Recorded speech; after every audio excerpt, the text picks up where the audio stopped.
Well,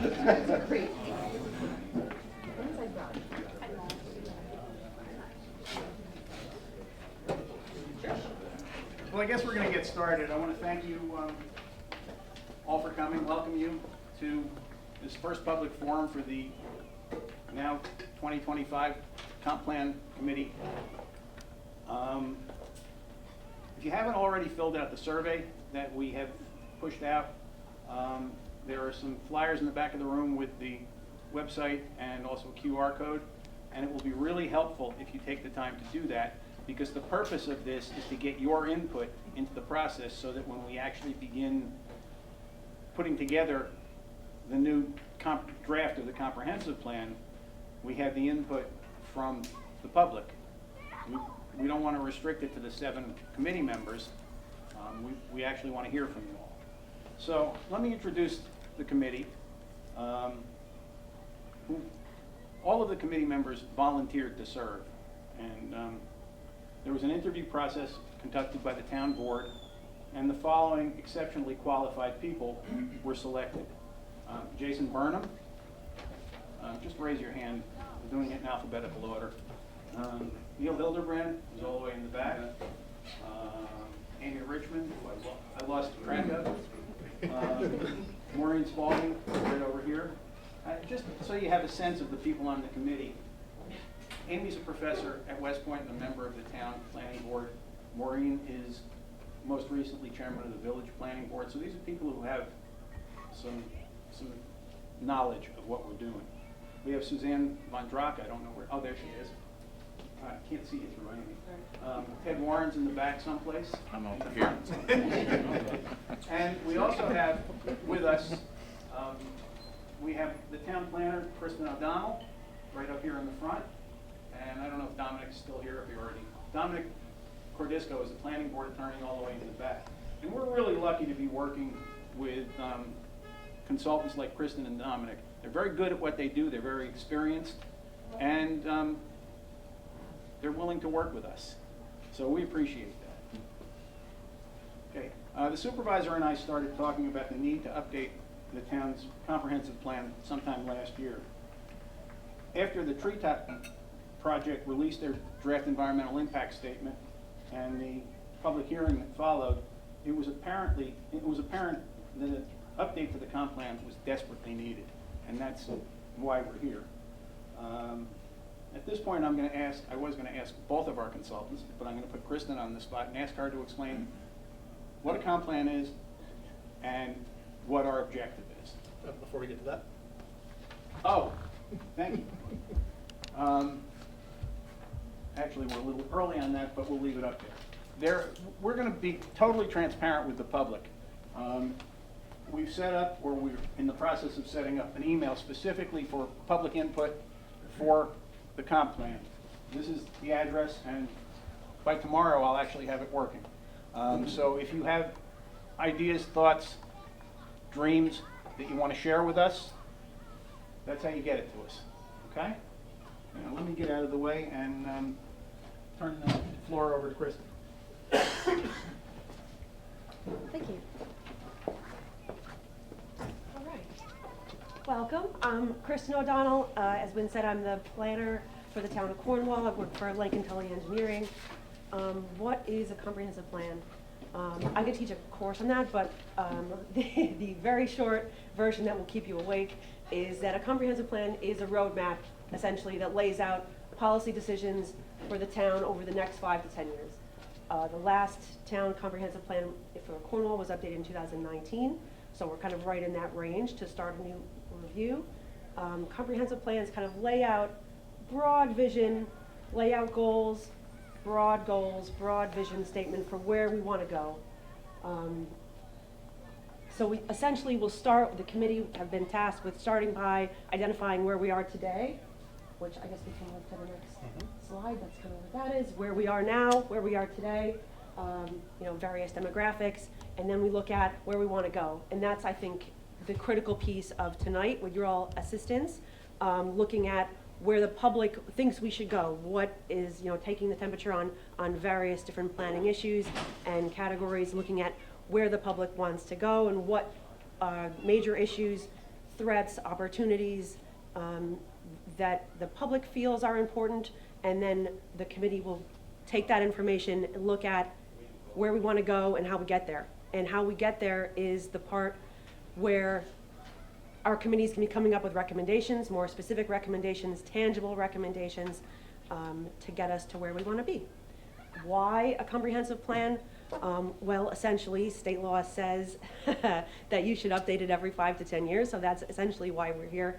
But really, just, it's important to make sure that the town's comprehensive plan is aligned. Every few years, we just make sure that we're still aligned with where, with the long-range goals, and review the goals, make sure that the plan is aligned with it, and any number of things kind of change over 5 to 10 years, economic changes, physical changes, socioeconomic changes. That's why we take a look at these things right off the bat to figure out and make sure that we're heading in the right direction. That's my Cliff Notes version of Comprehensive Planning 101. Thank you. You're welcome. So, just a little housekeeping. Jason is going to lead all of us through an exercise to try and identify where we want to go and what we want to achieve. Towards the end of the meeting, there's going to be an opportunity for public input. This is not going to be a Q&A session. We want everyone here, you're probably here for a specific reason. We want you to tell us what it is you'd like to see happen in Cornwall over the next 5 to 10 to 20 years. The committee's not going to operate in a vacuum. We're going to be soliciting input going forward. I'm going to want to be respectful of everyone's time, so I also want to catch the end of the Knicks game, by the way. But when you are called on to speak, to submit your thoughts, we want you to restrict your, well, first we want you to tell us who you are, because we want to know who's providing these thoughts. And we're going to ask you to limit your comments to 2 minutes. If after everyone else has spoken you have more that you want to offer, you'll get another opportunity, and we will stay here as long as we need to get everyone's input.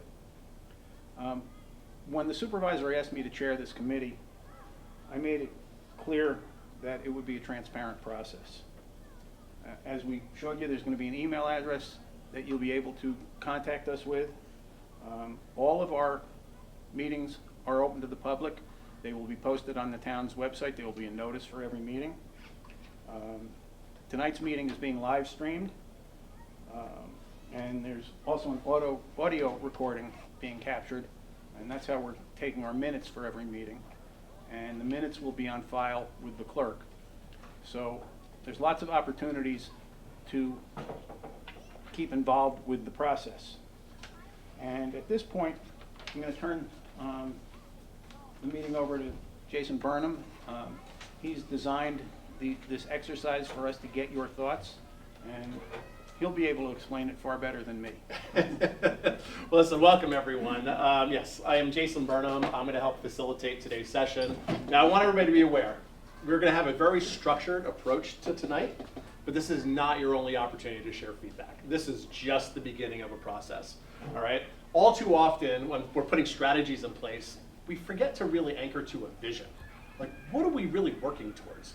Right? It's one thing to do a lot of things, but what is our end goal? What are we ultimately trying to accomplish? So tonight is really focused on really establishing what the long-term vision is for Cornwall.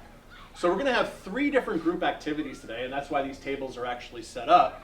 And we're going to have 15-minute breakouts where we're going to go for 15 minutes, and we're going to workshop through establishing our shared vision for Cornwall. So what do you want to see Cornwall 10 years? How do you want to see Cornwall 10 years from now? What do you hope to accomplish, in the next 10 years here? And then after that 15 minutes, we're going to share back a little bit about what everybody discussed and talked about within their breakout groups.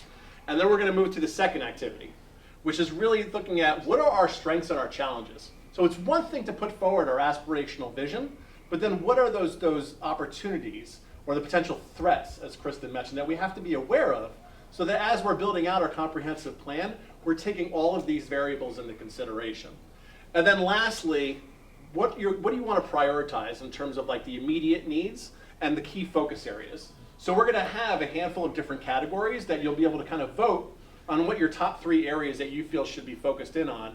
And coming out of today's workshop, we're going to synthesize all of everyone's input, right? And then we're going to share back that synthesis with all of you and make sure everyone is aligned to that common vision, okay? So this way there's no questions in terms of what happened, where did the information go? The idea is we want to make sure that we create a feedback loop with the public so that you are lock in step every step of the way as we go through this process in terms of where we are, what we're doing, and where we're going, okay? But tonight's also supposed to be a little fun. So I want to open up a little bit with just, I'm kind of curious to know what are people's thoughts about Cornwall, right? What do you love most about Cornwall? You know, when I think about Cornwall, it's like, you know, I think about my childhood here and growing up, and, you know, and I think about the times when I used to be skateboarding or, you know, ice skating on Rings Pond, back when there was ice skating on Rings Pond. But, you know, I want to hear from all of you. So who wants to share a little bit about what you love about Cornwall? Ezra, go ahead. My son Jake goes to COH school, and I love picking him up after school, going to the playground, let the kids run around, and the parents can, you know, complain to each other for a few minutes. That's right. What else? The river. The river, of course. What are the fun activities on the river? What do you love doing at the river? Oh, just walking down there. It's just such a gem, and walking the dog there, and picnicking. Yeah, it's beautiful. How many people have moved here within the past 5 years? Okay, we got some newbies here. So, what drove you to Cornwall? What do you? And since you've been here, what are the things you've really enjoyed? State park is great. I mean, being able to climb up a mountain right in my own backyard is really great. All the wildlife that's here, and it's just an hour or so from New York City, so it's pretty special that way. That you don't feel like you're in the city, like you're in New York City. You feel like you're in the country somewhat. That's great. Who else? Who's new? There we go. So we spent a year and a half traveling around upstate New York trying to find the right community, and this is where we landed, and we haven't been wrong. Like, the people here are what makes it special for us. We moved here from Beacon, just across the river, and we moved The big here, city. The big city.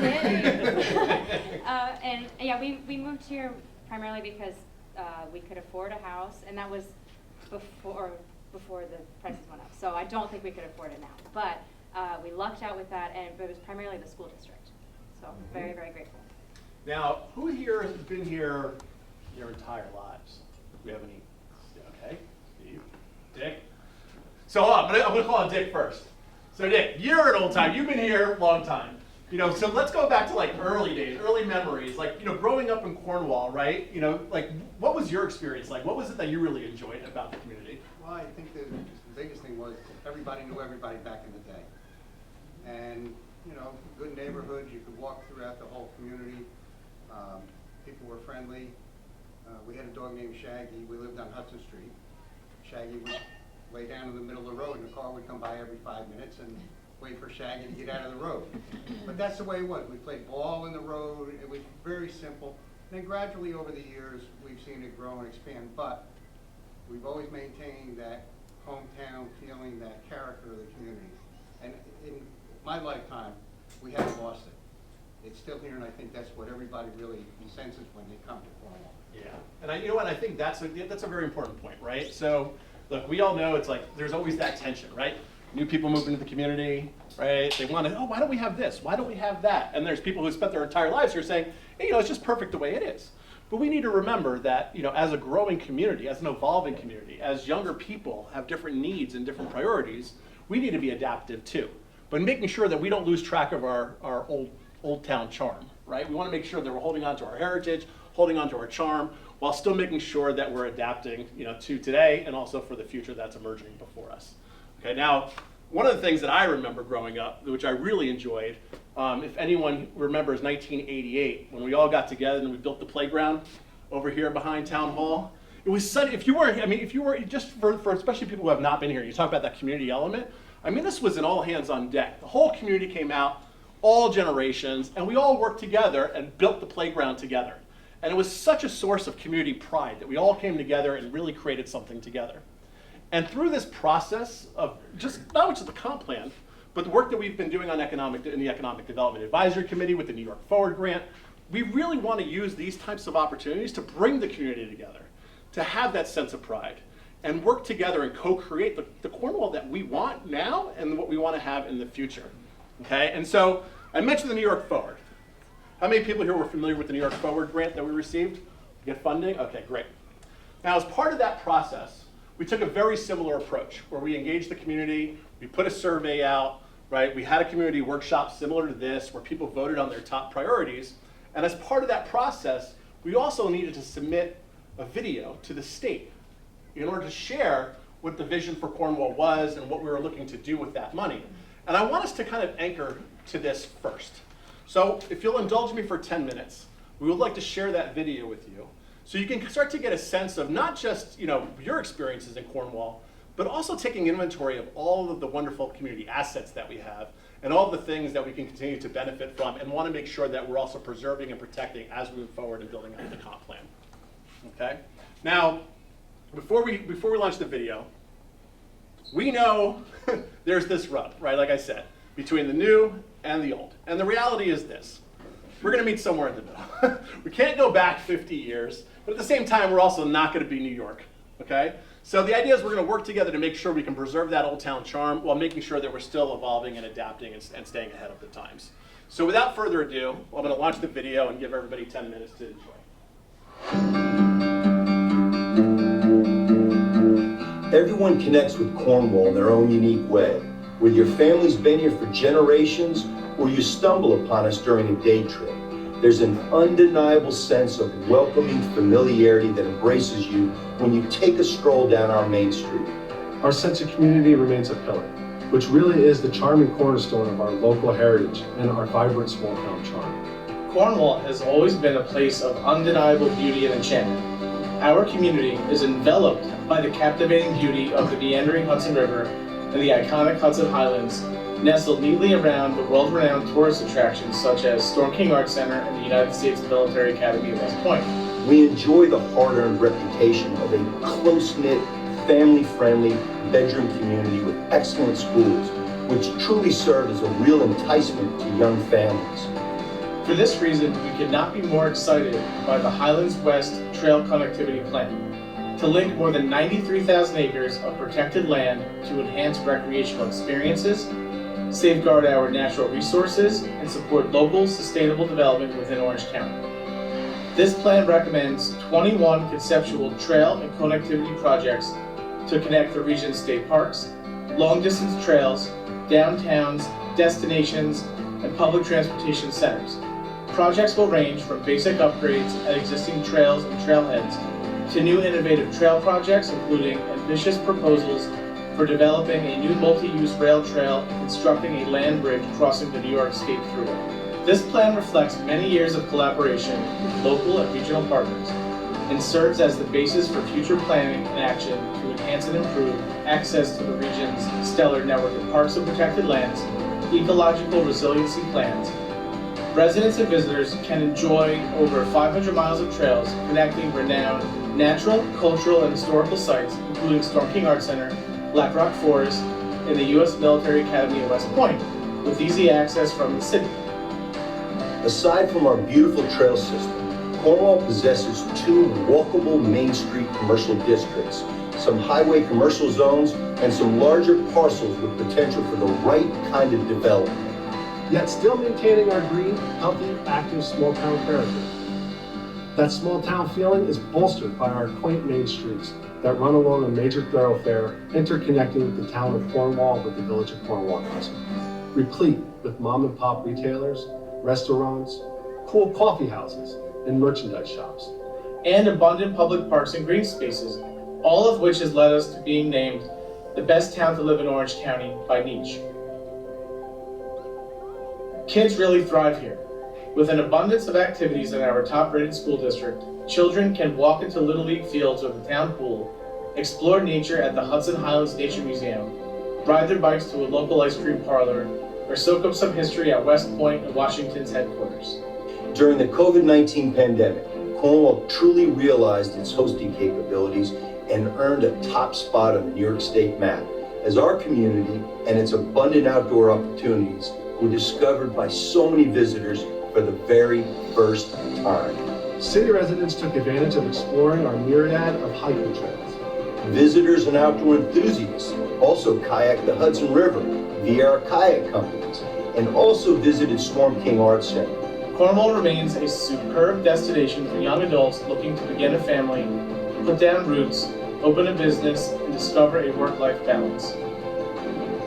With an influx of new residents in recent years, there's been increased demand for our services, our restaurants, and accommodations. Notably, Cornwall has plenty of opportunities. Aspiring businesses can serve our joint population of nearly 16,000 residents, providing opportunity to locate into a county with highly skilled workforce, opportunity to tap into the dynamic market of military professionals from West Point, Stewart Air National Guard base, opportunities to appeal to hundreds of thousands of annual visitors attracted by Storm King Art Center, Woodbury Commons, or our proud Independence Day activities.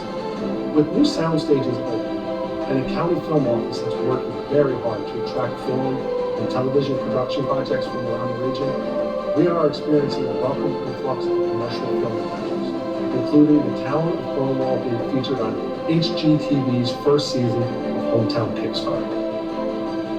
All this provides Cornwall an incredible opportunity for aspiring entrepreneurs and small business owners to pursue their dreams and choose Cornwall as a place to grow and build their own businesses. Make no mistake about it, Cornwall is 100% business friendly. Cornwall offers companies the opportunity to make us your home. Both the village and the town work closely and intimately together with the Orange County Industrial Development Agency and always seek every available avenue to make Cornwall a welcoming, business-friendly enclave. For the past 5 years, residents, business owners, and elected leadership have become hyper-focused on revitalization of our downtown areas within our community. This includes pursuing zoning adjustments necessary to expand the commercial ratables base, attract visitors, partner with major attractions, and re-vector local government to remain business-friendly and align with public-private partnerships. Recently, an opportunity presented itself for a refreshing, cohesive, bipartisan commitment between the administrations of both the town of Cornwall and the village of Cornwall and Hudson in order to seek a collective and joined efforts to improve the well-being and quality of life for all of Cornwall. This apolitical, egoless effort has inspired residents of different political stripes and ideological bents to join together for the betterment of our community. Not only is cooperation paramount and job one for our two municipalities, but we also take great pride in our collaboration. Blessedly, our residents are supportive of these efforts. How we collaborate across the political divide is what our residents expect and deserve. Partisanship doesn't serve our community. Together, we have been making investments in infrastructure, creating new parks and green open spaces, while improving emergency services, rebuilding critical infrastructure, and planning together for our future. Our New York Forward Community Engagement Initiative led to overwhelming community participation, with residents, business owners, and out-of-town visitors providing feedback on our recently adopted comprehensive plans. And providing input to identify and prioritize revitalization projects that are most important to our community, as defined and dictated by the law. This serves as the foundational blueprint for the future the town of Cornwall and the village of Cornwall and Hudson are designing together. In order to fully capitalize on our progress to date and assist our community's advancements, we need to better link our two downtown areas with the Hudson River waterfront. Support the redevelopment of major parcels like the Berniker Building into income-generating projects like the currently proposed Hotel and Hospitality Center. In addition, we seek to better connect the Montefiore St. Luke's Cornwall campus to Main Street with signage, sidewalks, and crosswalks, add additional municipal parking, integrate more public art and supplemental green spaces along our Main Street areas, followed by improvements to the park at the center of town, including a walking trail around the pond, public art, new bathrooms, and the Cornwall Public Library's story wall. A master plan for Riverlight Park is currently underway, replete with proposed projects in the design and engineering phase. Recently, the village of Cornwall and Hudson purchased the 59-acre scenic Hudson protected Donahue Farm property and is currently constructing a redevelopment plan via board-appointed community committee. Plans are scheduled to connect the main village sidewalk network to Dock Hill Road, which winds down to the riverfront via an ADA-compliant walking path. Recently, a longtime village resident purchased the food bank building located at the corner of Hudson Street and Payson Road. Hudson Street serves as our essential main street in Cornwall and Hudson. This property now reverts back to the municipal tax rolls, and there's planning currently underway as the owner would very much like to contribute to this revitalization effort. This effort will include apartments or condos on top of the space and merchant frontage desperately needed along Hudson Street. We believe our time is now. And that the momentum is on our side for Cornwall to put the Mid-Hudson Regional Economic Development Council's live, work, and play strategy into practice by fully capitalizing on our scenic beauty, outdoor recreational opportunities, major attractions like Storm King Art Center and West Point. The fledgling veterans art scene that is finally taking hold, the rapidly expanding film and television production opportunities, and the reality of work from home options, and a highly educated workforce that fuels Cornwall as it enters the 21st century as a mid-Hudson leader. Thank you for your support and consideration. And we welcome you to join us as Cornwall and Hudson blaze a path forward together. Come on now. I just want to point one thing out before I turn things back over to Jason. I've seen that countless times, and when the award was made at Pace University a couple of years ago, I accompanied the supervisor, the mayor, and Steve Jones to the presentation. And to this day, the one thing that sticks out, and I think you'll agree having just seen that, among the comments that the governor made, she pointed out that Cornwall was punching above its weight class when she saw that. And every time I see that, I feel the same way, because we're a little tiny town. There were, I believe, only 2 New York Forward grants given in this region, us and, was it Sleepy Hollow? And then there was a downtown revitalization grant given to Port Jervis.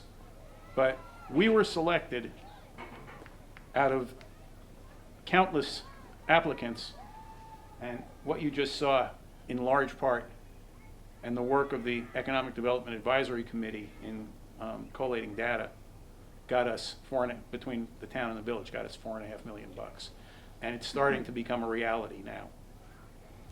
Thank you, Wynn. And yes, and look, and to that point, right, this was just one grant, right? The more we can kind of do these types of community exercises and bringing people together, also provides another opportunity for future grants that we can procure, right?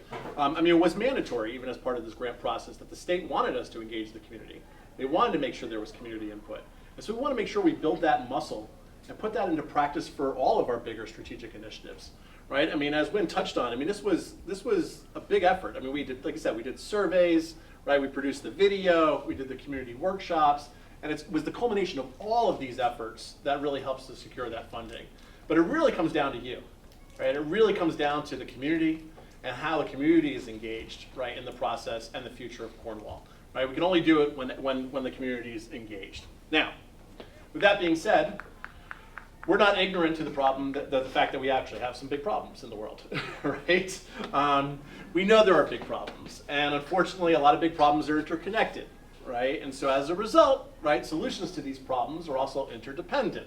So therefore, we do need this new approach, right, this co-creation with the community to really start to drive resilient solutions, because there are these interdependencies that have to be factored in, even at the local levels, right? And so by being able to mitigate these effects, right, we do that by bringing people together, making sure everyone is aligned to a shared vision, and then making sure that you're also aligned to the different activities, programs, and initiatives, right, that are going to drive to deliver that vision.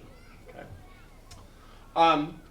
So we're going to get ready to start going into breakouts. Now, if you're not familiar with the idea of co-creation or innovation, I want to kind of just share a little bit about the methodology behind it.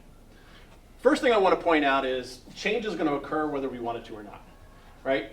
Even if we want to stay the same, we still need to innovate, because the world around us is moving. The world around us is changing. And we have to be adaptive to how the world's moving, all right? Now, but that doesn't mean we're just gonna go ahead and put forward a bunch of programs, right? The idea is that when we think about innovation, it really sits here at the center of the desirability, what do people actually need and value from the community, right?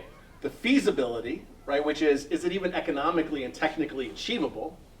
The viability, will it help actually achieve our goals and our vision? And then from a sustainability standpoint, is it environmentally and socially responsible? And right, and real community experience innovation happens at this intersection. And that's what this whole process is ultimately designed to do. Now, we've heard from everyone, better communications, more transparency. We want to have feedback. So that's what we're making sure that we're implementing in terms of a process around the comprehensive plan development. So, we always hear people, people don't want to change, they fear change, they don't want it, everything wants to stay the same. The reality is this, people don't necessarily fear change, they fear uncertainty, right? If people don't know what to expect, there's going to be a resistance. If people don't see a value in it, they're going to resist.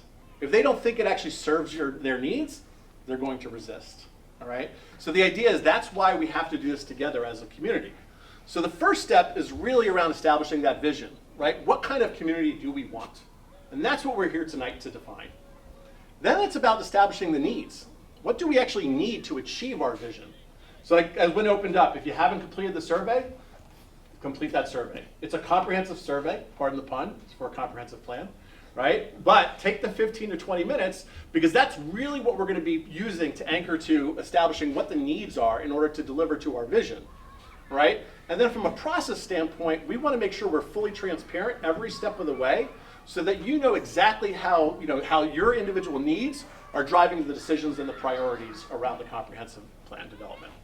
And then, of course, we want to make sure that there's this constant feedback loop with you, right? The big question's always out there, right? How are we actually applying the input from the community?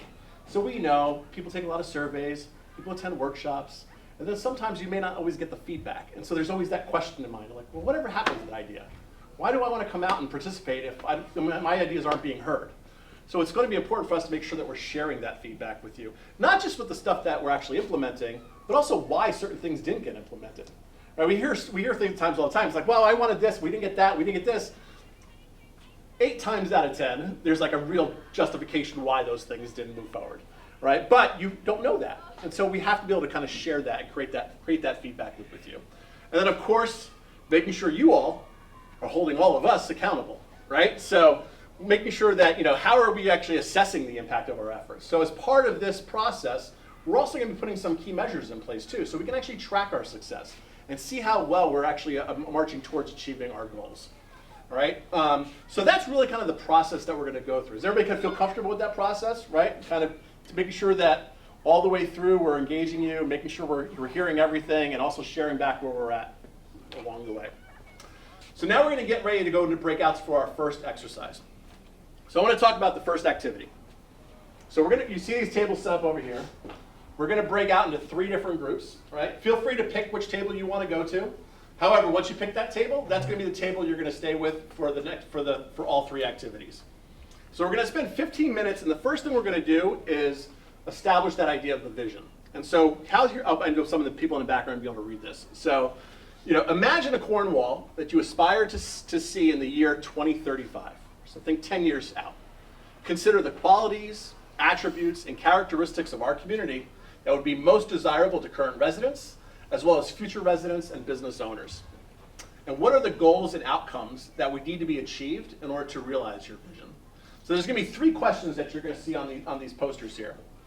First one's going to be, in a few words, describe how you envision Cornwall 10 years from now. The second activity will be, you want you to answer, what will be Cornwall's biggest success or achievements by 2035? So as you imagine 10 years out, what would you like to see accomplished? What would you like to see done here in the community?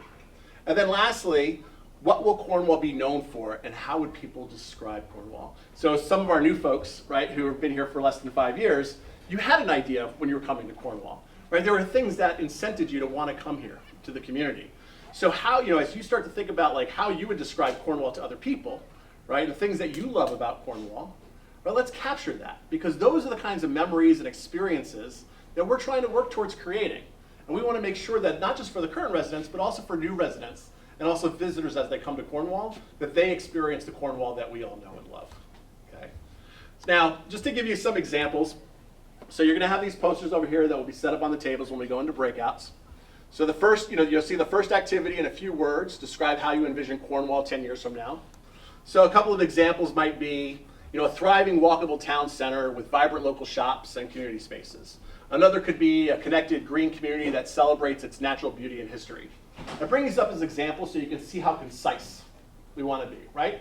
Don't worry, you don't have to be exhaustive in this. We're going to take all the inputs and synthesize everything together to have a cohesive vision, so you don't need to feel like you have to write several paragraphs about things you want. There's going to be plenty of opportunities for those types of things in the survey, as well as when we start to get into some of the future workshops. Now the second one, right? What will be Cornwall's biggest success and achievements by 2035? A couple of examples might be, successfully linked town and village with safe pedestrian and bike pathways. Another could be protected large areas of open space while introducing attainable housing options, right? And then lastly, what will Cornwall be known for? How would people describe Cornwall? So it could be, I would describe Cornwall as a model Hudson Valley town that balanced preservation with progress. Or known for its outdoor recreation, creative culture, and strong sense of community. So just to kind of get the creative juices flowing a little bit, right? This is what we're trying to capture with this activity. So I just want to pause there for a second. Does everybody kind of get the idea behind the activity? All right, good. All right, so here's what we're going to do. A comp plan committee, folks, we're going to serve as your facilitators. We'll be set up here on the tables, all right? Again, we want you to pick, which tables you want to go to. Well, we're going to put the posters down. You have pens and Post-its there for you to write all of your ideas down. Just a couple of rules, right? Share ideas with each other. Feel free to talk, chat it up, all right? Ideate, but don't debate. There's going to be plenty of times to debate down the road. This is really about ideation and moving quickly and just trying to get all of the biggest ideas out now, okay? If people are talking and they want to address the group, allow that person to speak, right? Don't try to dominate the conversations. We want to make sure everybody has a voice, in this process. And respect the time allocated. So we're moving fast, right? We want to get you out of here on time tonight. So we're going to do 15 minutes for the first activity, share back a little bit about what we captured for 5 minutes, and then we're on to the next exercise. And please, do your best to try to write concisely as also legibly. So some of the challenges is not being able to read. If for some reason, let's say you have terrible handwriting, lean on the facilitators. And maybe the facilitators can actually, some of the facilitators who may have nicer handwriting can help write your ideas down for you. But we do want to make sure it's all legible. And most importantly, have some fun, right? Let's have fun tonight. We got to do more of this as a community, right? We come out to these types of events and we like to air our grievances, but we don't use these opportunities to really kind of come together as a community and really build that pride together and really work together to build our future. So with that being said, let's break out. Let's do it. All right, everyone. Feel free to pick the tables. Facilitators, we're going to get... Hey.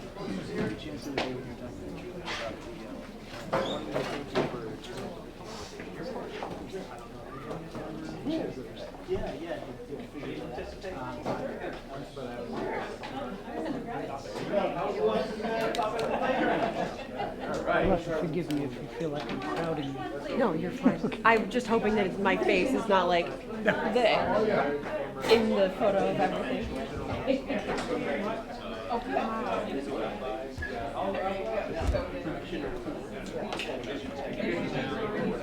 Right? Real rule, is there?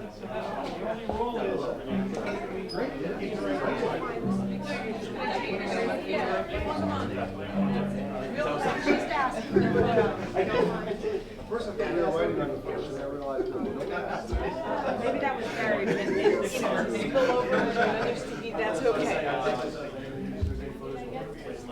Yeah, let's start with number one. There's another spot if you want.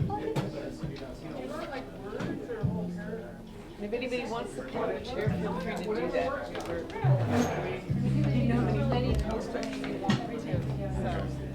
Yeah. We have to be precise. Well, yeah, we can be precise in many different ways.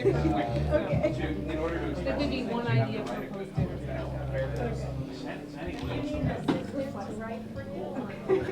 Yeah, that's not right. Chris, do you want, I'm good, don't worry. We can make room. So, Come around. Does anyone want to sit? I like to hear it. Yeah, you Like I said, I've been sitting all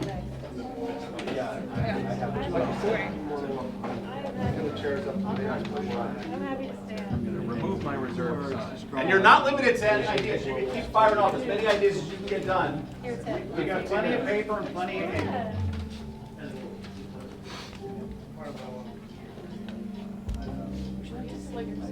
Feel free, if you guys want chairs, we can pull chairs, you can pull chairs over to As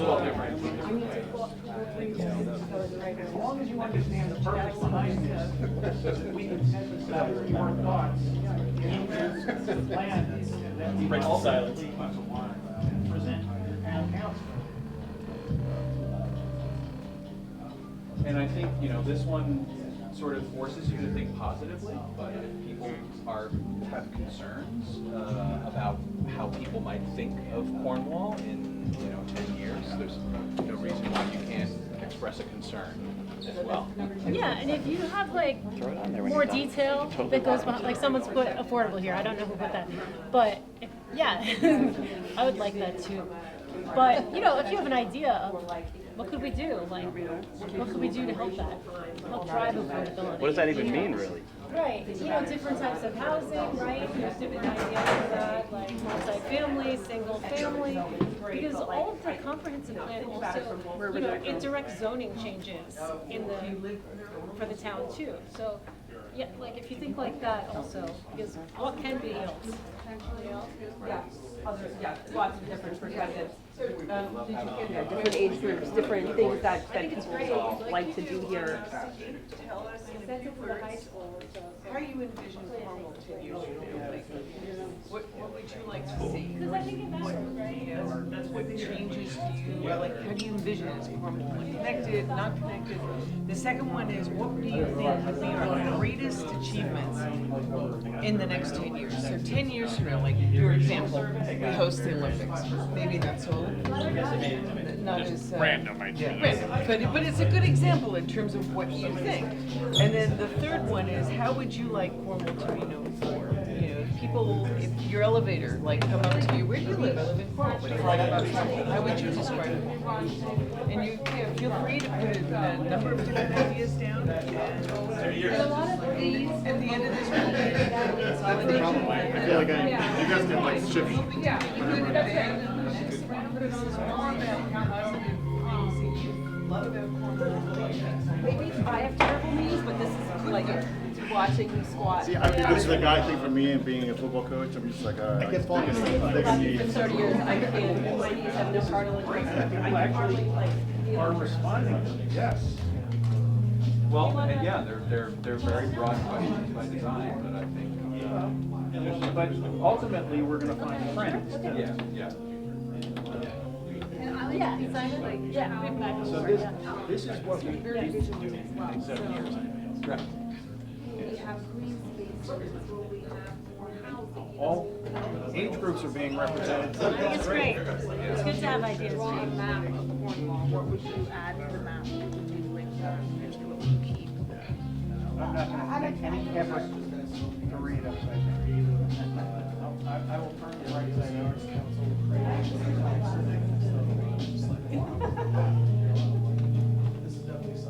I like the relaxing elevator.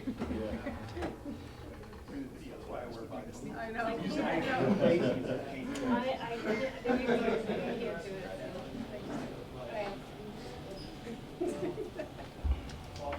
I'm already seeing the track.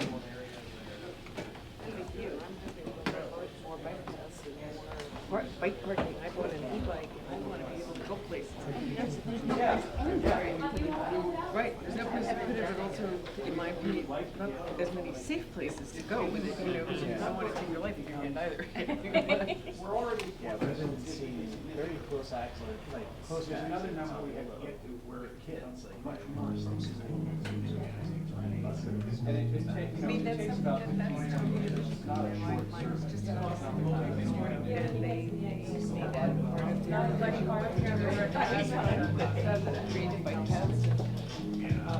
Yeah, you have to encroach on automotive. we talked about. I moved from the most, the number one bicycle city in Germany in years. And I guess visit me, better everything.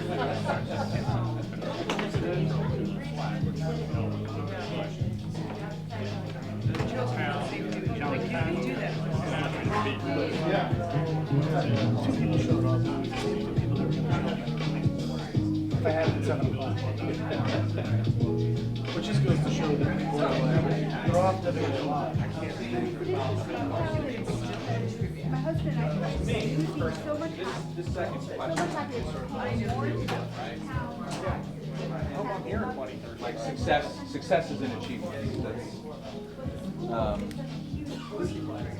sort of a specific ask, you know, to envision. But, you know, I can't imagine that most people don't have a thought about what they would like this town to be. Right. I mean, when people ask me about why do the comp plan, my question is, well, we want to know what you think Cornwall should be when it grows up.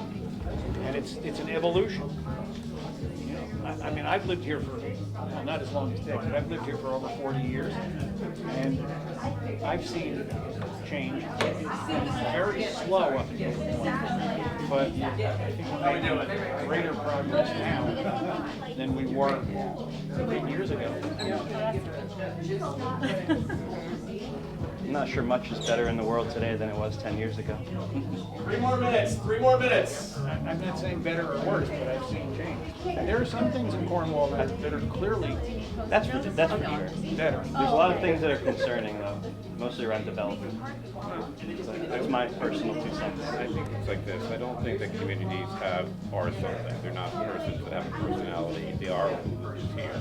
And who here is changing. And I think the most important thing is to allow everyone to always be part of that rather than impose, let's say, a bit on top of that.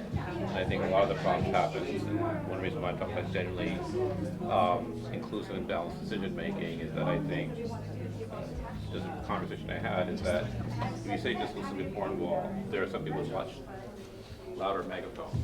If you just say turn on the mic, it's a school text megaphone. I see, and I know it sounds like a That's why I complaint. think, I'm somebody without children who's not actively involved with the schools anyway. I've never voted down the budget because I think that's counterintuitive, you know? I don't not want kids to have stuff. But I do see the school board as having a role in saying no to the ever-increasing budget. So right now, it seems like they're rubber stamped to. No, these are for distance. Jason, we're gonna look into better maybe help us, to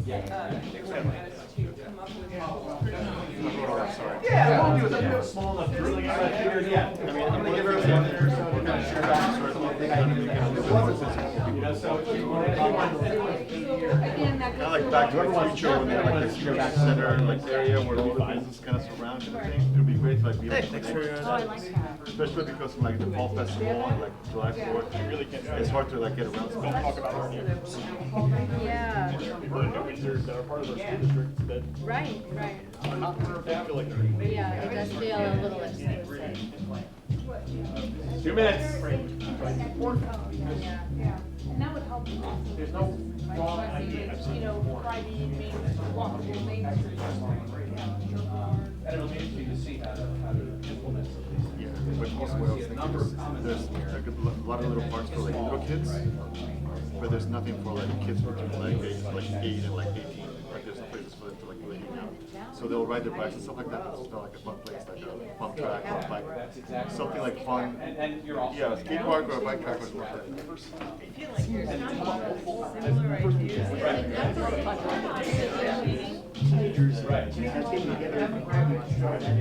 No, right.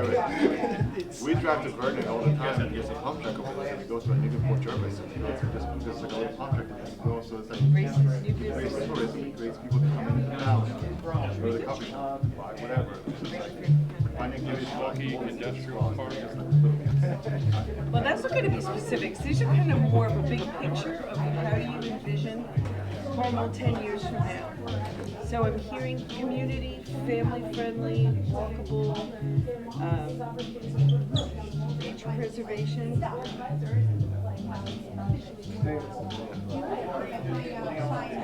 What we learned. Like the COH playground. All right, everyone. still businesses. Ride their bike somewhere, like the old teens. Yeah. How are we doing? Good? All right. Here's what we're going to do. We want to do a little bit of sharing back. Curious to see how many similarities there are between all three different groups. So we're going to start with the first group over here. What were some of the big themes that kind of came out of this session? Are we doing one question at a time, or are we doing? Yeah, so we'll start with the first one. So, right, in a few words, what are we seeing the big themes coming up in terms of how we would describe You've got 4 or Cornwall? 5. Yeah, so I think some of the main themes we were able to capture so far are the sense of community, the preservation of nature, responsible development, and a walkable community. Great. What about some big achievements or successes in the next 10 years? Still consolidating, but I'll come back. Okay. I'll collect some answers on 2 and 3, 4. Okay, let's just, you know what we're doing. Let's just do the first one first, and we'll come back around to the second one. So 10 years from now, how would we describe Cornwall? Anyone can, yeah. So walkable, green, so same sort of mixed land use. I would also say there's a, for the future, like what we should known for, sort of inclusive. There's a lot of green, like not just staying in Cornwall, also being open to other communities, things like that. Wonderful. Any other, good? I would love to reimagine like the traffic circle and being able to connect the strip mall and the main street and being able to be more accessible, be able to walk around. Imagine like the back of the future, like little town square area, trying like something nicer than just grass. Go. Right. What about over here? How do we do? What are the big themes of the first I one? think again, we see that people want walkability, they want a variety of shopping and things to happen on Main Street, but they want to keep it small, healthy, family-focused, and quaint village Great. town. I mean, that's what we're really doing in my mind. I mean, from my days on the planning board, one thing I'm seeing is balanced growth. No, we're not on that line yet. Oh, I'm sorry. Not there yet, but you're jumping ahead. All right, let's bring back number 2. Jump ahead, I Biggest already- achievements and accomplishments next 10 years. So I have trail connectivity. Trail connectivity. Top education. Which was that one? I'm sorry? Top education Okay. for students. Okay. Affordable, attainable housing, and the ability for people to interact and also a more vibrant business community. Wonderful. All right, what about over here? Ecotourism, mixed land use, successful businesses, again, tourism, bringing another tourism, so, yeah. Great. All right. Now you can go. Actually, for number 2, for our biggest successes and achievements, we had really a wide variety of things here. Okay. So, affordability was, one of them, but also that Cornwall be willing to pay for what it wants was something someone wrote down. And that it be genuinely more inclusive and balanced in its decision-making. Keep the small town feel, but balanced growth, maybe acquiring NEMA, a new pool, things like that. So those would be great achievements. And while we're here, what about the third one? So. Gosh, I didn't organize that. Okay, we'll start over here then. We'll get back to you. All right. So how would people describe Cornwall 10 years from now? Strong community sense, culture, safety, and charming. Lovely. I like the one that says not beacon. Not beacon. Call out. Why not be? Strong sense of community, beautiful, again, a lot of focus on the environment. Yep. So. Okay. And lastly here? That it's a great place to raise a family, civility, we take care of our own here, that it's beautiful scenery. All right. Good job, everyone. All right. So we're going to move on to the second activity now. Okay. If everyone can direct back to the screen over here for a few minutes. Just for a minute, actually. So we're going to be moving. We're going to be switching out these posters to the second poster. Now, this is where we're going to now identify the strengths and the challenges of our community. So now we need you to consider the needs and priorities to achieve that aspirational vision and outcomes for Cornwall.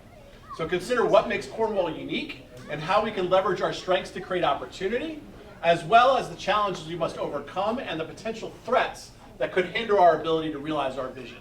So you're going to have 2 questions that you're going to have to answer here. 1, what are Cornwall's greatest strengths and opportunities today? And what are Cornwall's biggest challenges and emergent threats of tomorrow? Okay? So again, we're going to take 15 minutes, all right, to tackle these questions, and then we're going to do a similar thing. We're going to take 5 minutes and do a debrief with everyone, all right? So this can be also sort of perceptionist, right? So we're not asking you to have surveys and data and stuff, is what do you feel are our greatest strengths? So we've heard education, we've heard different things. And then what do you think are the threats and challenges in our community right now? Well, I would say in lots of different aspects, Construction, it could be in lots of ways, all kinds of different things. It's from your perspective of what you feel are our greatest assets and our greatest threats right now. And that can be lots of stickers, feel free to, don't feel like you have to. poorly thought out. We're actually when you come and pick up. You may be concerned about sea level rise and impacts. Sure. Yeah, throwing the ball around, everything else. I really do. It keeps noises.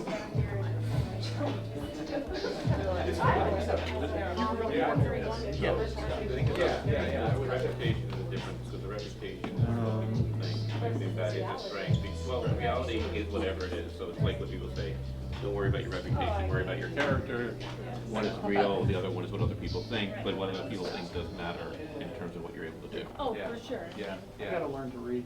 Okay. That's what I thought it said. Hey. What about strengths and opportunities? Come on, folks. It should be full. Oh.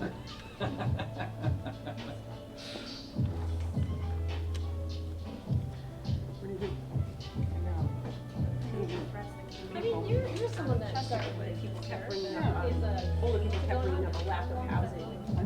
20 years, that was something that came up repeatedly in but Chester's SWOT analysis. you could think in terms of that too, right? Development, It was the threat of the lack of housing. They were feeling like they had to move out of a place that they've lived their whole life, and they were getting ready, so they can't. I mean, I guess maybe it goes along with taxation, but I mean, neither of my children ever thought of coming back to live here, so it wasn't a problem.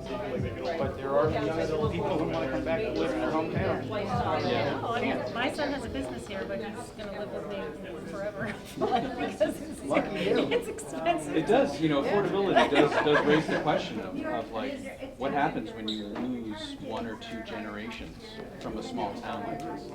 I mean, it may not impact a bigger city, but what happens to a small town? And you lose the history. Right. The continuity. Yeah.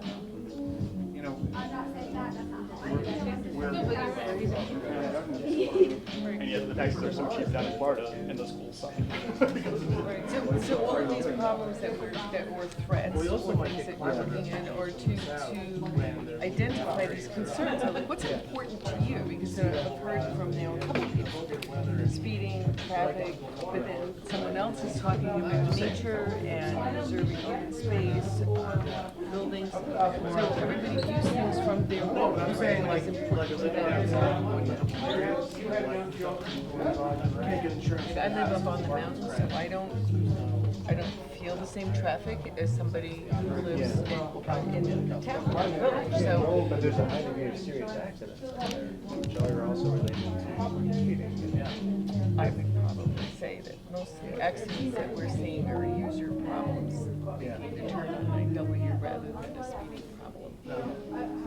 But that's, again, it's just. Yeah, for the most part. All I meant was that some of the things that you. Yeah, Continental, Boulevard, the Minalton Bridges, we're trying to build them so that they can handle, greater flows of water. Different issues are going to be important to you. I'm tired of hearing that we had, 2 storms of the century in the last 5 years. Well, let's not calling them storms of the century, 100-year storms, or that kind of terminology. I was lamenting that no one had talked about our network. But what happens then it will be for 20, 30 years, be like nothing. Yeah. We'll get droughts, like crazy. Let's hope. Yeah. Exactly, but then. We have a drought. Then becomes the opposite extreme. Yeah, and things in the state of Florida. It's saturating start with that tire for soccer. I live in a very small house on a very small plot. The grass is constantly soggy from any of these other operations. Yeah. Yeah, it's about In 30%. between Blackrock, in between all the schools, right, When we hear all of these desires for more playing field, you have to consider the real cost of doing that. It's not just, we have to acquire it and maintain it, but we're not getting it That's back. the one I was trying to think Yeah, of. right, yep.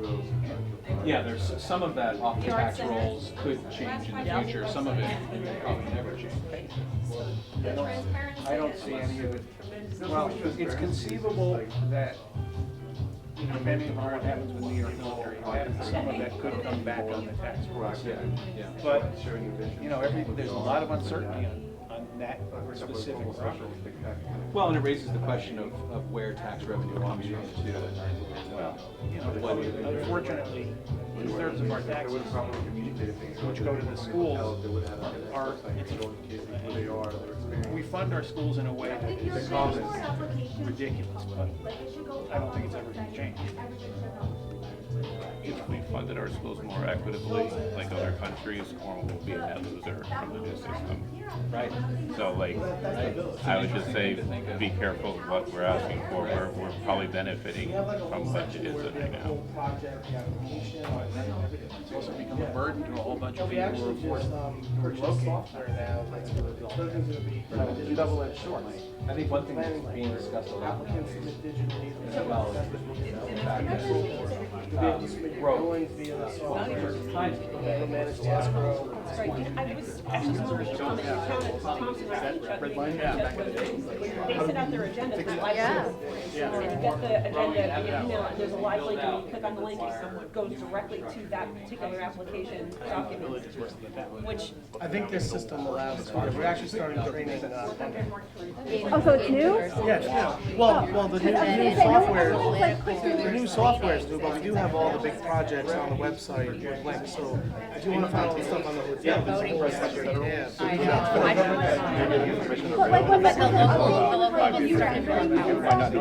Well, what's available? I think I mean, there's, like what they have. like a. I mean, right now, they don't have the final drawing yet, because it's still like 95% with the architect. The drawback is that people will say, what is it, they don't, I don't understand this, and getting a document that's half baked because that's the process. Better than nothing, But it is what it So, is. this one, maybe if everybody could take a look, because I see a lot of one-offs. Help with all the standards, not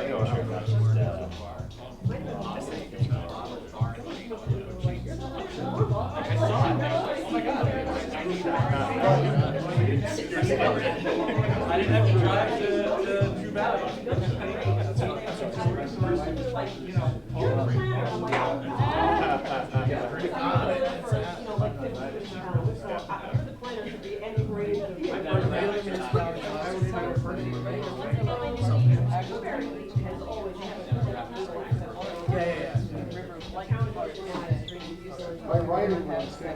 Way back, I was talking about. If the rail, panel, and a road. Even Athens, every sidewalk. This is sometimes before they even get started. I was thinking limited footprint. No, it's just. No, go on.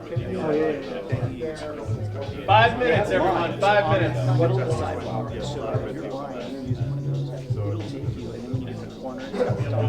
It's not just the dots on the corner. It'll take you all around the line.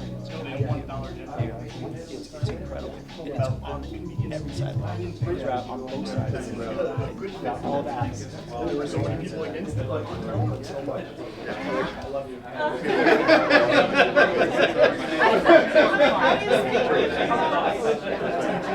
Makes my job so much easier later.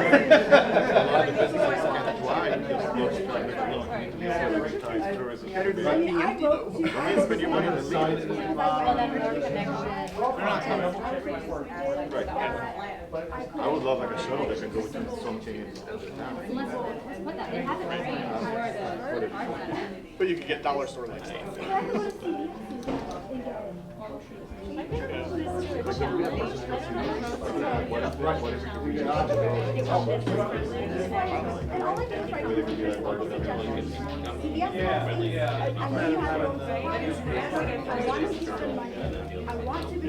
That might be worth it. It kind of straddles the line for me. Yeah. Like my life. We're all over our faces are up at 3 o'clock. What are you doing?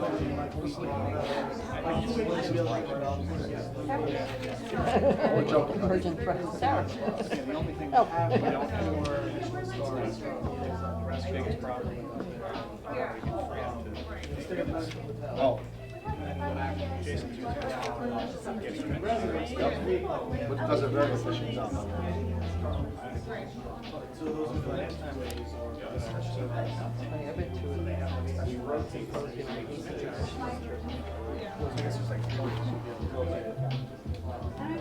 For the people that say, how can we make it easy for them to they're gonna build a shop. Have a shop. The hotel Like, I'm is surprised, eventually like, going access to the river, have a shuttle that will take you you. really look at as I think there's a way to a strength, and I wonder if that's because people that live here think more in terms of that is tourism related more than actual residents, that residents care, the tourists care more about access to the river than residents. take advantage of the traffic. And the people that go hiking over here, actually get to do Main Street rather than just go hiking. We're in a pivotal moment right now That's always the where shows, we've right? got this influx of investment and these amazing projects that are happening that included the river and interconnectability a little bit. So that's what I consider as I did consider it as an opportunity and kind of too broad, but I agree with you. Yeah, I mean, there's a lot of opportunity. The opportunity for connectivity, I think, is critical, but like, It also puts a lot of strain on the housing market. Because it takes, there's a lot of houses in the community that only move. That drives up the rents because they're subsidies. But it's developing. 2 minutes, 2 minutes. I know that ADA is not always the best guideline As an example? But they also subsidize the rent here. When you're staying in Cornwall, They don't have enough on-base housing. yeah, and so they get a stipend which drives up the rent. Right now, the minimum rent is set at the maximum. Of what the stipend Difficulty in opening. Yeah, I would love to see something there. That's a guarantee. Why do I want to live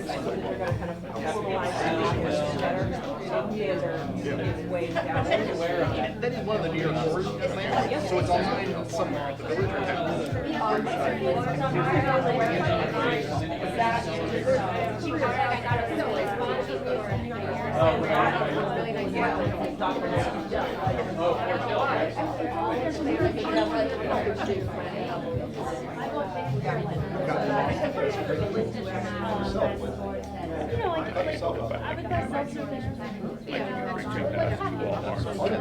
The big grocery stores.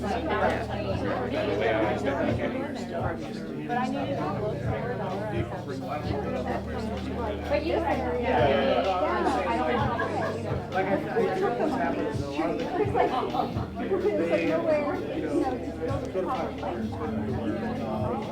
Some of that stuff. really fine sidewalks though, which I think Shops is my son, so we need the visitors. So, I don't know if that's that's something there are, right, those benches.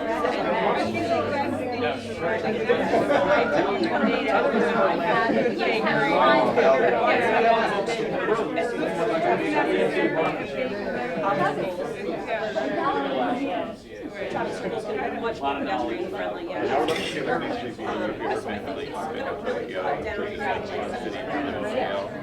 Presentation of shopping around train stations, subway stations. It's gonna be great. It's gonna look a heck of a lot nicer too. It's not gonna just be like this concrete desert. All right. Ready for some share backs? I'm thinking you come to the dividers, put it that's where it's in the traffic circle, but there's, in the divider is county property, so there's like kind of that. Ready? We're ready over here. Ready? Everybody's ready? All right. We're going to start over here with group one. All right. Let's take us through. What are Cornwall's greatest strengths or opportunities? So I think for strength, it was around around nature, around art, around the preservation of the town, the open spaces, the land. The opportunities would be around maybe improving existing vacant buildings and maybe even rezoning things to help make improvements to existing structures. As an opportunity. Yes, as an opportunity. Great. Anything else? Are we good? All right. Over here. So opportunity, I like this one. It kind of summarizes everything. Pivotal moment, hotel, golf course, New York forward execution, getting it right. That's the biggest opportunity today. So that will drive us forward, I think. Yeah. So other ones sort of center around that. I think that sums it up nicely. Great. So as far as an opportunity, it was become business friendly, connect with and become open to working with surrounding communities and town board and village that cooperate to accomplish balanced growth. And then the strengths are, artistic community or locations, things like Donahue Farm, Storm King Arts Center, our state parks, our proximity to West Point and Newburgh, all of those are strengths. Yep. Wonderful. All right. Challenges and potential threats. Wait, is that right? Yeah. All right. Emergent threats. We have a few more of these. So challenges, emergent threats. We have traffic, safety, the rotating community from the military establishments and things of that nature, deteriorating infrastructure, the inability to grow or start businesses, taxes, and housing, the attainable housing. That was probably one of our biggest highlighted ones. And then inclusion of residents for things like mobility for seniors or public transportation for others. Yeah, wonderful. A stigma of being a bad place to start a business, housing affordability and high taxes, self-inflicted challenges, fear of change, and sort of the division of old Cornwall with new Cornwall. Yeah. Yep. All right. Again, affordability, whether that be housing or utilities, taxes, all around. Aging infrastructure. This was an interesting one. The thought of private roads as a threat, right? The maintenance of them and so forth. Conflicts between the village and town. Senior housing that's proximate to amenities, climate change, and a grocery store. All right. Actually, that was discussed here. That was discussed here too? Yeah. You're stealing their ideas? Yeah. All right, good job, everyone. All right, we're going to go to the third exercise here. Okay.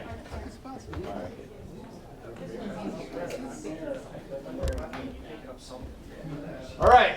So now we get down to priorities. This is going to be quick. I think you all are going to get this done in about 2 minutes. All right. So lastly, we want to consider what areas we should first prioritize to realize our vision and to achieve our desired outcomes. Right. So consider the top 3 categories you think should be the immediate priority for our community. If there are categories that you actually feel have not been included, feel free to add them to the blank spaces that you see on the posters. So I'm going to give every group some stickers, right? Every person's going to get one. You get 3 stickers. That's it. And the facilitators are the ones that are going to make sure you only get 3 stickers. What you want to do is place a sticker next to the 3 different ones. Now, I want to say this. We still are going to address all the needs of all the categories, all right? We just want to get a sense from you of where you feel the priorities actually are, all right? So we're going to hand out the stickers. And feel free to just put it onto the line that you feel, right, is the ones that you want to actually see prioritized. All right, so I'm going to give each group a little stack here. Yep. Jason, can we add, I see you have empty slots. Is that, Yes. Is that an So yeah, so that's the opportunity? idea. The empty slots is in case there's a category that we didn't capture, to feel free to add to it. So for 10 years or now? Prioritization now, for now.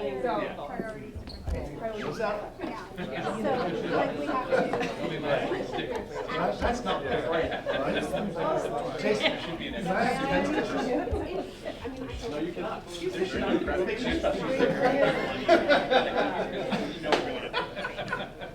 if there's a category, I don't know. I get less stickers. I'm getting. There's something you feel should be in your top 3, feel free to, we can add it in I there. think our power lines should be buried when the pipeline is buried. I can't believe that.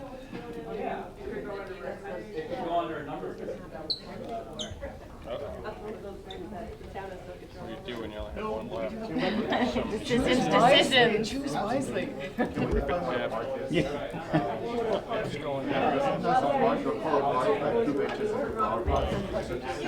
feel like I should be all part.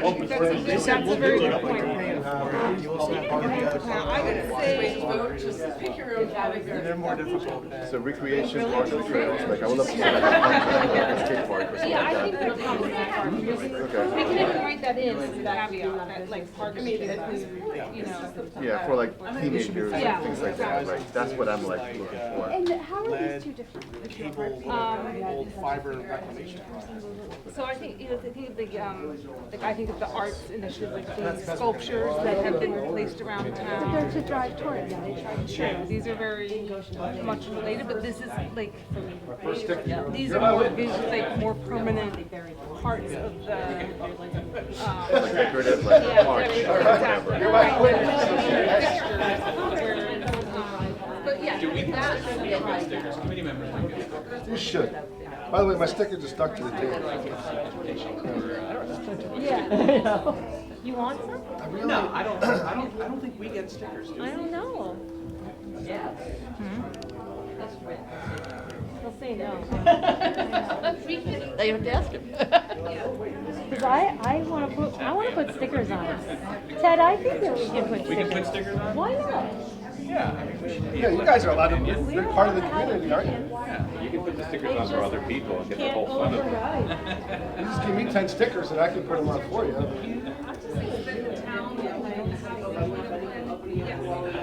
planning board would have architectural.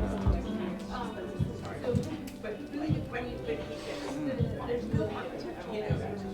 I mean, I like economic and business development, but only the way I know. But that's good. That's good because that's. I know a committee you tell can us join. what, like, you know? Because that means it's like a focus area, right? Yeah, it's cultural resources are, well, nobody cares about this. As a board member of Cornwall United, I really care about that. Yeah. I did too. I mean, I didn't have enough stickers. I know. I would say that arts and culture is more like historic resources.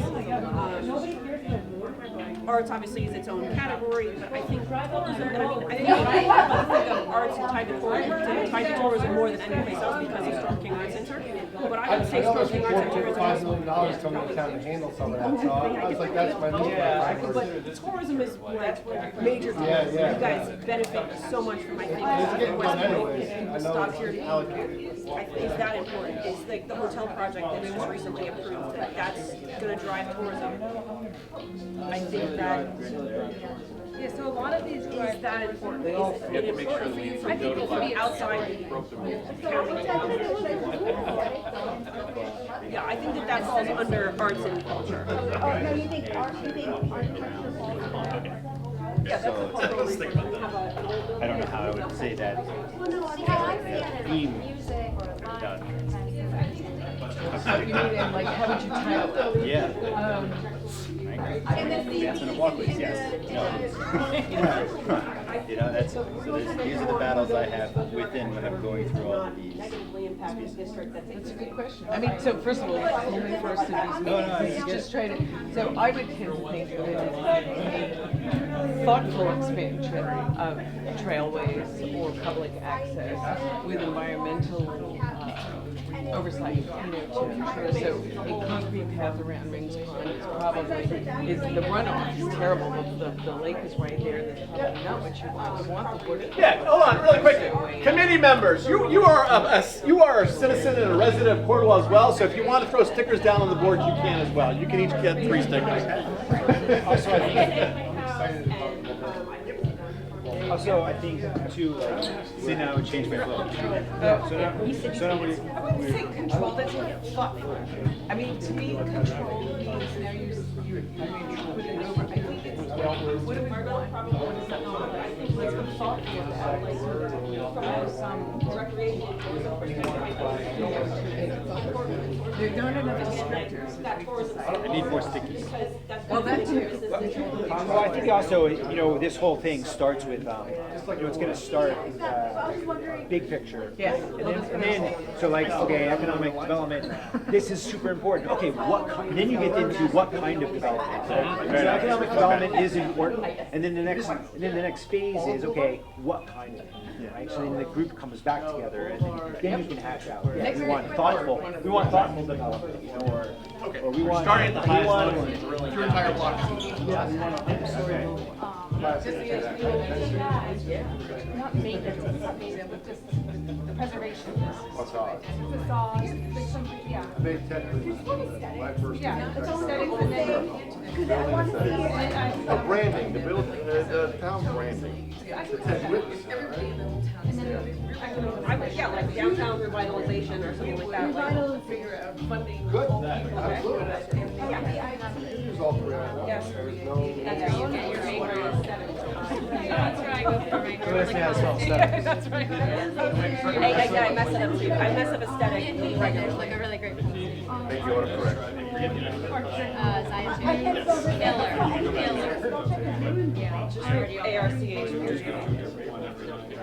That's what I feel like I said. Because archaeological, I also feel. Yes.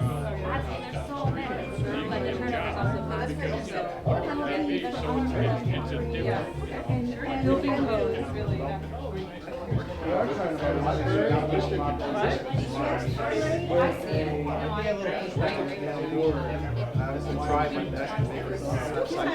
Initiative with residential properties.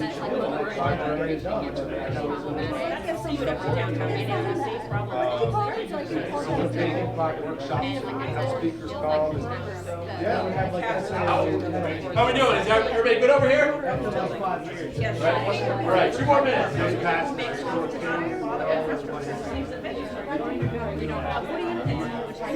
put like a contract with skate park or skate park? But see this dialogue that's happening now, this is really important, because this was the reason we did this first, was to promote these ideas, to start to get people thinking in a positive way about rather than usual approaches. I don't want to do this. And, well, that's, yeah, like it is an open, like, let's figure out first what we want, and then figure out what's the best way to get there. And there will be some who probably cannot have this or that, whatever it is, if that's our intention. So, kind of sort of Actually, about shares.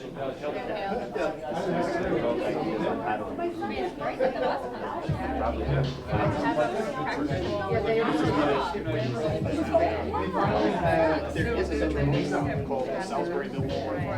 It's like it's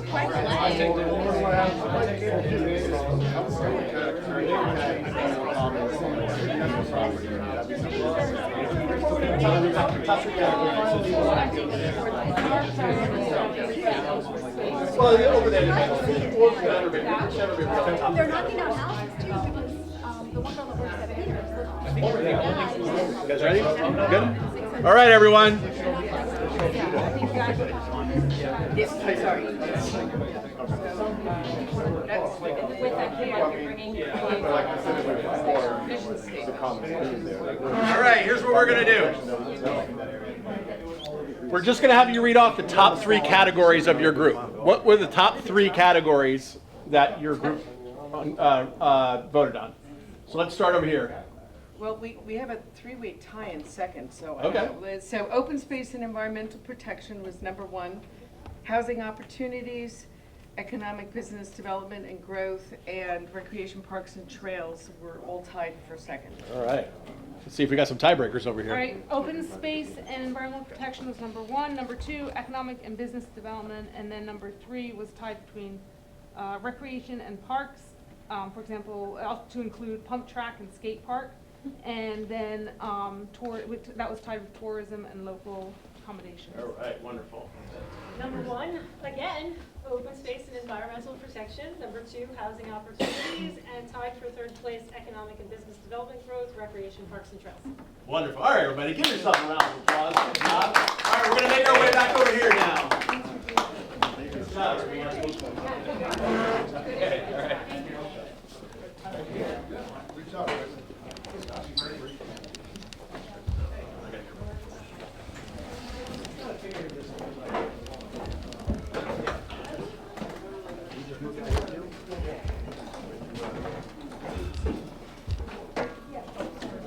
Okay.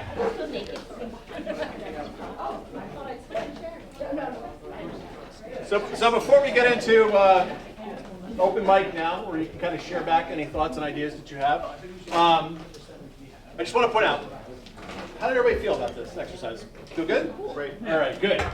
So look, stay engaged, right? Stay involved. To kind of manage expectations, so as of next week, we're going to be closing out the survey and analyzing those results. So if you have not taken the survey yet, please do within the next day or two.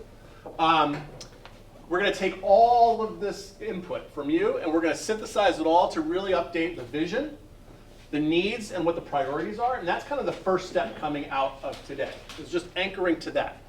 Our goal then will be somewhere in August. It's not planned yet, but in August, once we've gone through and synthesized that out, we'll have another workshop where we'll identify the goals and the policies, right? And that's really where the rubber meets the road, right? That's when we start to get into zoning. That's when we start to get into all the different things that we really need to start to think about and put into the comp plan. Based on that output, we'll then work on drafting and updating the comprehensive plan, okay? And then the goal will be, by the fall, to be able to kind of come back and be able to share with you the draft of the comprehensive plan to make sure that you're all bought in, and that there's no concerns here, and that everything kind of aligns to what we've done today and what we're going to do in the next workshop. And then lastly, it has to go before the town board to have adoption. So we have to then finalize the plan based on your final input, and then there'll be a public hearing to drive that adoption. Now, we're going to spend the next half hour to allow people to kind of share, right? If you have any questions, if you have comments, any kind of feedback. Additionally, we do have a feedback survey in the back of the room over here. So if you're leaving and you want to just really quickly tell us what you liked about the workshop, what you didn't, what we can improve upon, we want to make sure that as we do these types of workshops that we're considering to catering to your needs and what you want to get out of these workshops, okay? So without further ado, I'm going to turn it over to Wayne. We can kind of start with doing a little bit of an open mic and any kind of comments you might have. So really, we're not here to answer questions because we don't have the answers yet. I mean, if it's simple, maybe. What we really want is the continuation of what you just did, is to get your feedback and your input on what you want in the plan. The process, Kristen's kind of a taskmaster. She's now given me 3 different iterations of our schedule for the rest of the process. But when I agreed to chair this committee, I said to the supervisor, I want to accomplish this in 6 months. And if we follow Kristen's schedule, we'll just about accomplish that. Our objective is to produce a draft for the town council. The town council will adopt it or not adopt it, but that's what we're asked to do. Once the town council accepts and adopts the draft that we provide to them, then the heavy lifting starts for Kristen and the town attorney, because the It sound like the town attorney. Heavy lifting for for you. And where is, no, never mind. So the draft that we supply will be the basis for any zoning changes, updates, revisions. And, you know, I pointed out one before, we probably don't ever want 2.5 million square feet of warehouse anyplace. There are a couple of large parcels which are currently zoned commercial. We want you to tell us what you think would be an appropriate use of those properties. When we had a meeting, I don't know, about a month ago, it was suggested that they'd make great parks. Well, bear in mind that over 1/3 of the property in the town of Cornwall is already off the tax rolls. So that's probably not the best, highest use of those parcels. But we need your input, and that's what I'm leading to. I know that you gave us a lot of input during the exercise. If there's other stuff that you think ought to be included in the new comp plan, this is your opportunity to tell us.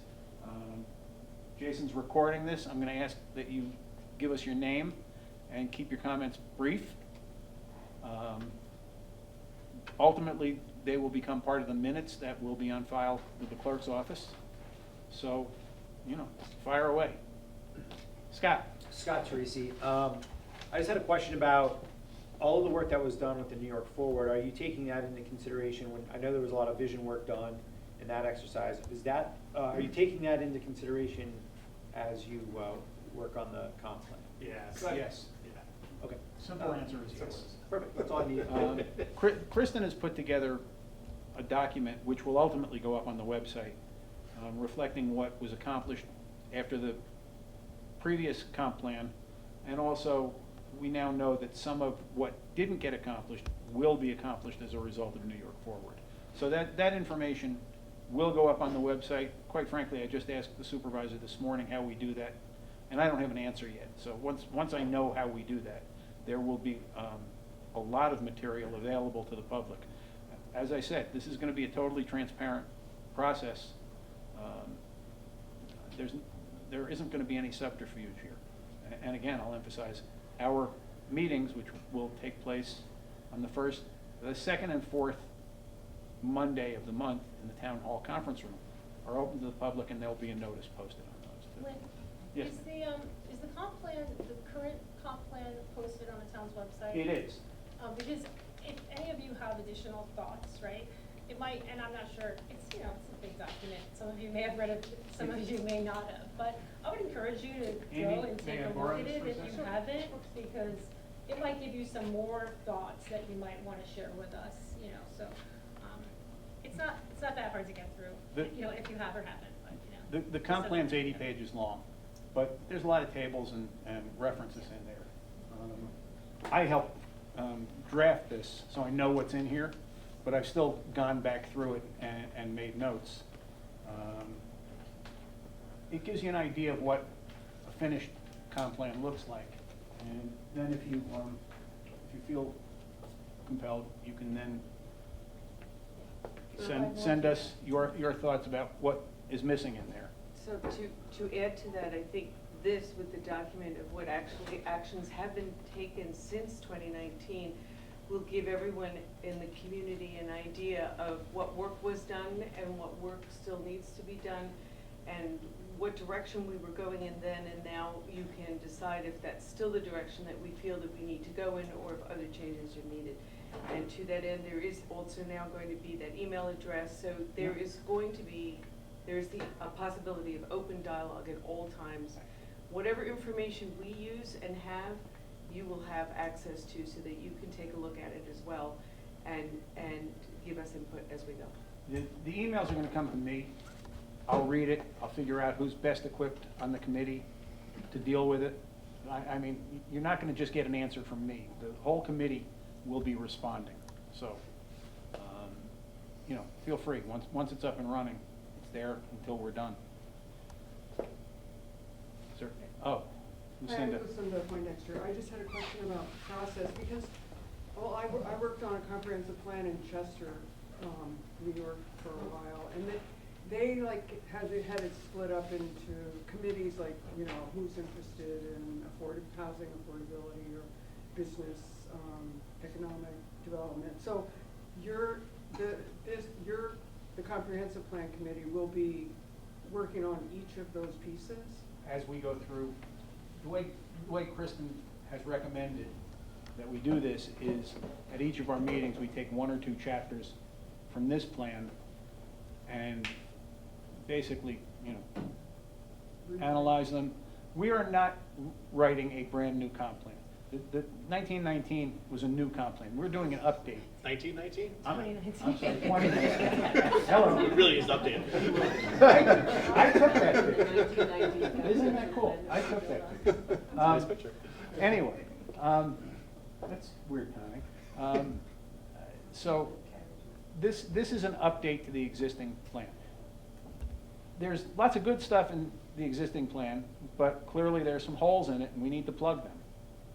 And you know, that's the approach that I plan to take, as long as it's okay with Kristen. Yes, ma'am. I'm Natalie Wren. Hi. Yes, you are. It's nice to see you again. Thank you for this meeting. Thank you for allowing such a collaborative and engaging meeting. It's really empowering to meet you all and to be a part of this conversation. And thank you for the transparency. This is a really nice feature, and it makes me really excited about being a part of the Cornwall community. But with that aside, now I've got something. No, I was going to say the check will be in the mail. Thank you. Okay. But no, I am genuine in that. But so I wanted to speak very briefly just on behalf of the team that I represent. So I'm the team leader of Mothers Out Front Hudson Highlands. So we're your local chapter of Mothers Out Front, which is a national climate justice organization, and we're mobilizing for a livable climate for all kids. And right now we have about 25 active members plus many, many allies in our email list. So one thing I'd like to say is thank you all for your enthusiasm for preserving our lands and caring about climate change. It's really, really nice to see so many invested residents in Cornwall. And our team, we did look through the previous or the current comp plan and saw some really nice things, but we see some opportunity for improvement, particularly in your sustainability chapter. We studied some other more climate-focused comp plans from other towns, and I believe you might have seen that Hudson Valley Regional webinar. It was awesome, super dense. But I took notes that I don't need to send you because I know there are experts in your committee. But our team was really excited about those steps that are outlined for the Climate Smart Community Program. So, as you already know, obviously we need to improve our climate-focused policies so that we can meet our New York State goals. There's a goal of being 100% emission-free on our grid by 2040 and 70% emission reduction by 2030. But more to the point is, if we can incorporate those required and optional steps that they outlined in that webinar from Climate Smart Community, it would open up access to those grants that you were talking about for future projects. So I just wanted to kind of share, just a quick bullet point of what those points are. Decreasing fossil fuel use and supporting renewable energy. So we know that our biggest polluters for fossil fuel are our buildings, and that hotel project being, I believe, is it zero emission plan or a low emission plan? I can't. It's amazing. I can't tell you I remember all the details. So. Okay, so. But you have my email. If you ask me that question when I'm not 2 days out from Riverfest, I'll be very happy to get you the answer.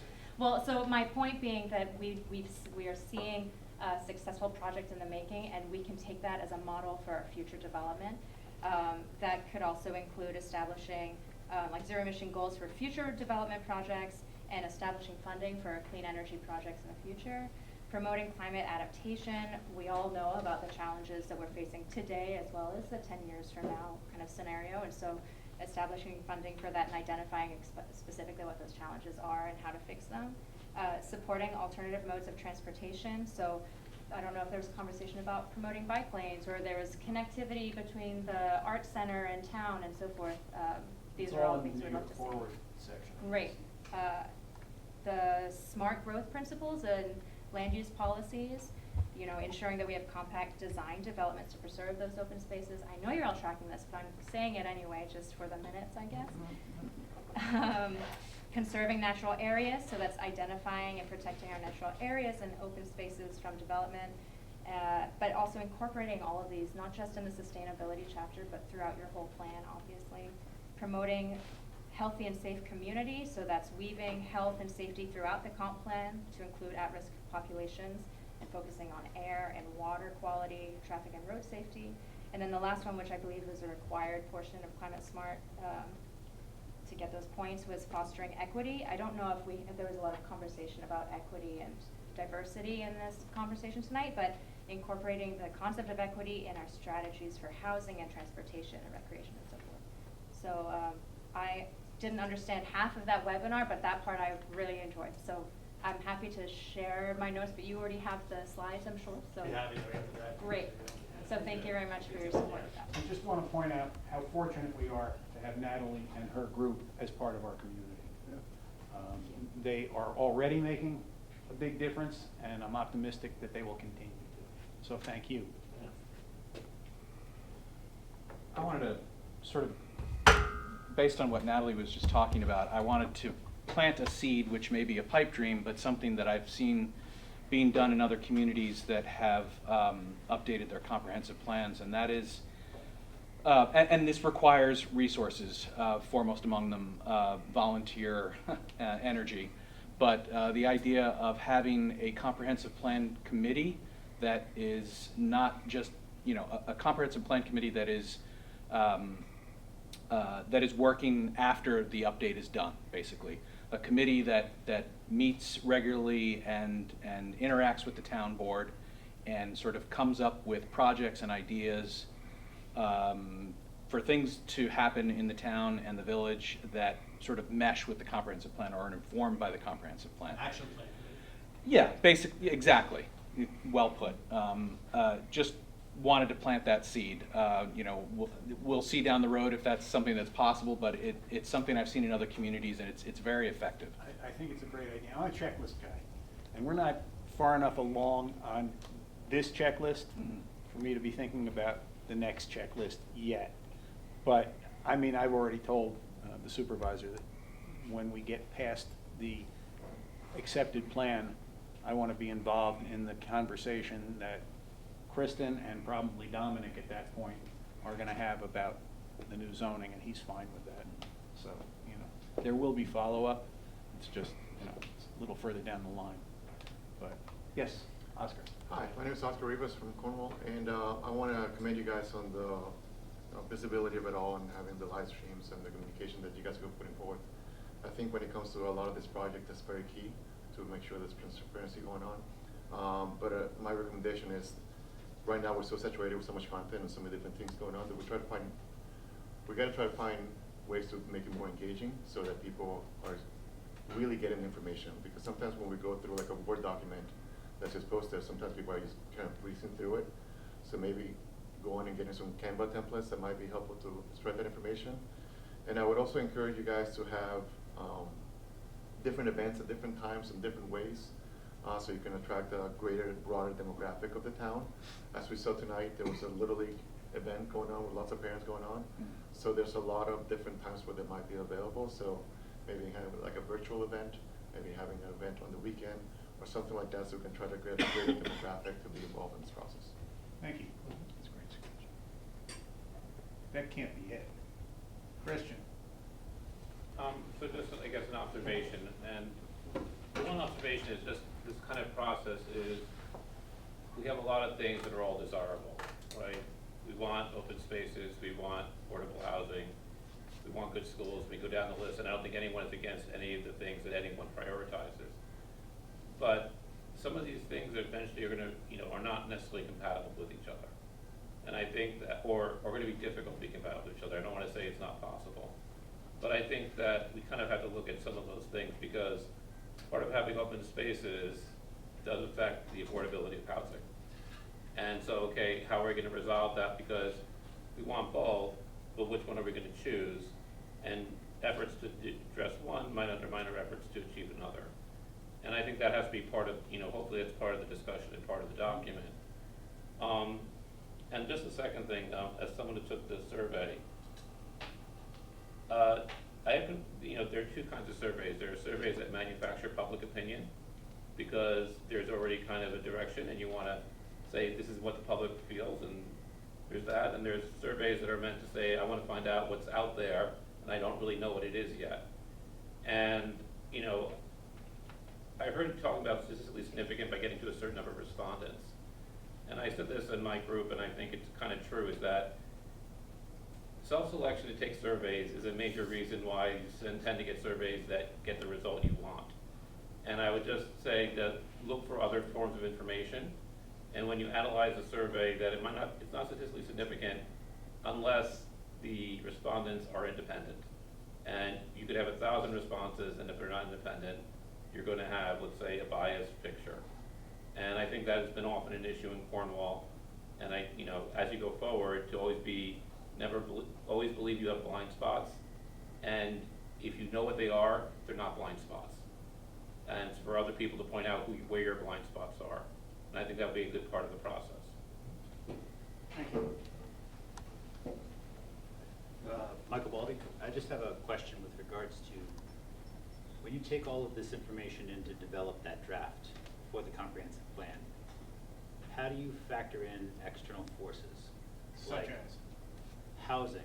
One of the difficulties we've had with housing turnover has a lot to do with the interest rates spiking. And obviously, to borrow makes it very difficult to purchase a house. It also makes it difficult for people to leave because rents have gone up, so there's no trade-off for them to downsize. It's cheaper just to stay and pay the current taxes. So when there's a factor like that at hand that could change based on federal decisions, how do you trickle that into efforts towards attainable housing in your model? You want to handle that one, Kristen? There's a phrase, if you zone it, they will come. So I think that zoning can have a lot of influence on housing affordability and housing availability, and a lot of zoning for lots. And I don't want to scare everyone in here that this is literally, I'm talking in broad generalities. From my experience, that's countywide, or even probably broader than that. So I'm not suggesting that this has been discussed before everyone freaks out and says we're down zoning the town of Cornwall. Zoning from zoning for a 30,000 square foot lot is more affordable than, more affordable than a lot that's zoned for 3 acres or 4 acres. Zoning that allows for, one of the initiatives that the town board has been reviewing for probably more than a year has been accessory housing. Maybe that could be an affordable option. And I think that it's important for everyone to think about affordable housing in terms of what I call lowercase a, affordable housing, in that it's not part of some federal initiative, it's not part of a program, it's not a Section 8 housing. People think about housing projects and Section 8 housing when they hear the term affordable housing.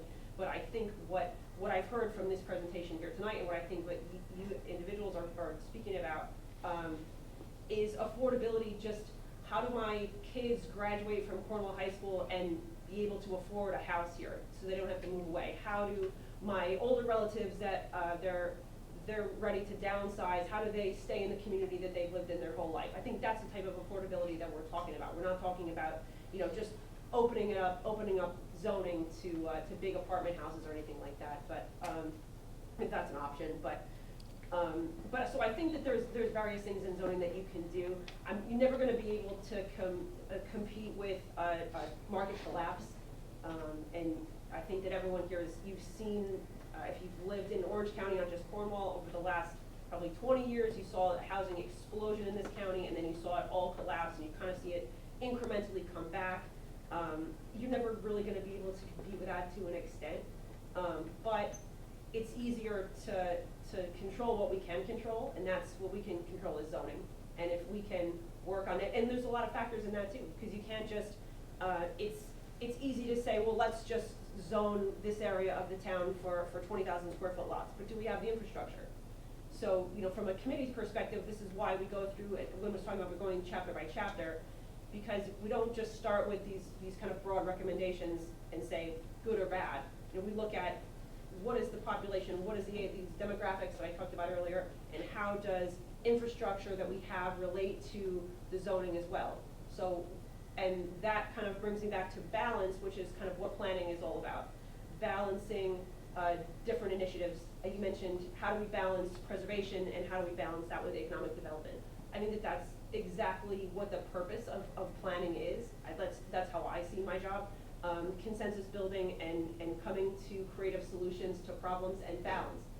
Of course, you know, we have all of these great responses. That's why we ask you to put dots next to things that we care about. So if we care very much about conservation, I don't think that anyone on this committee is going to look at that and say, you know, the Mount would be a nice place for a bunch of housing.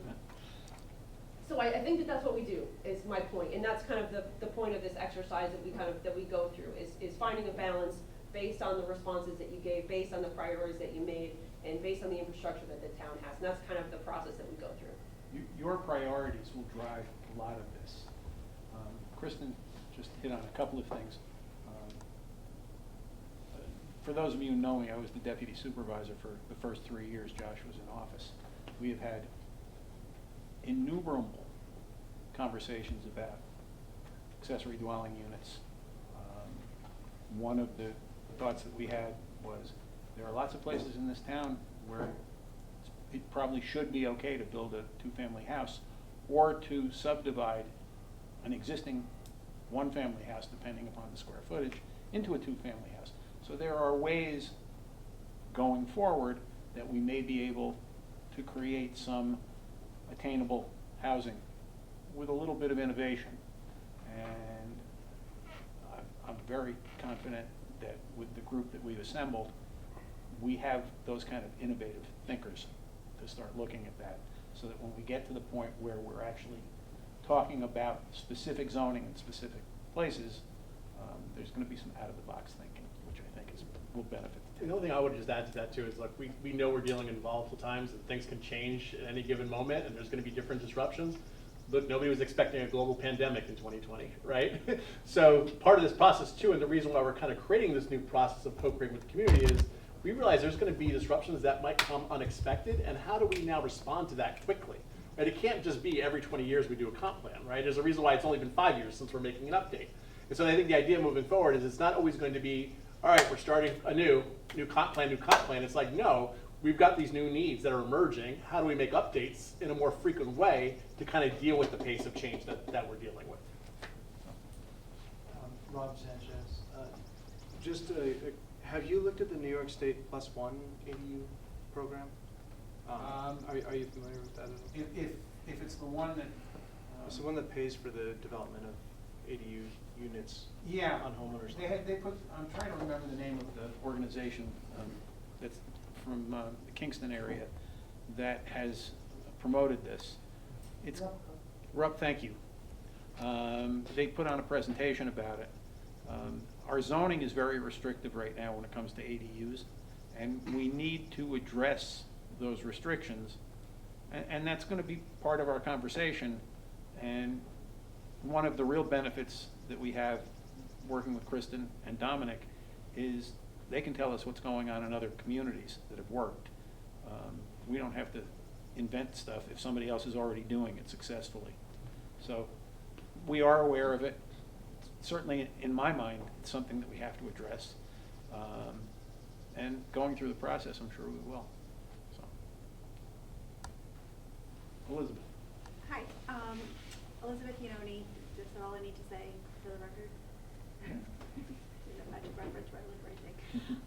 So I am here tonight because I did take the survey. When I took the survey, I felt that there was a strong push for me to suddenly have concern about housing when I wasn't even entering this process with that front and center. I felt like it was leading me to feel like, oh my God, we have this big housing problem.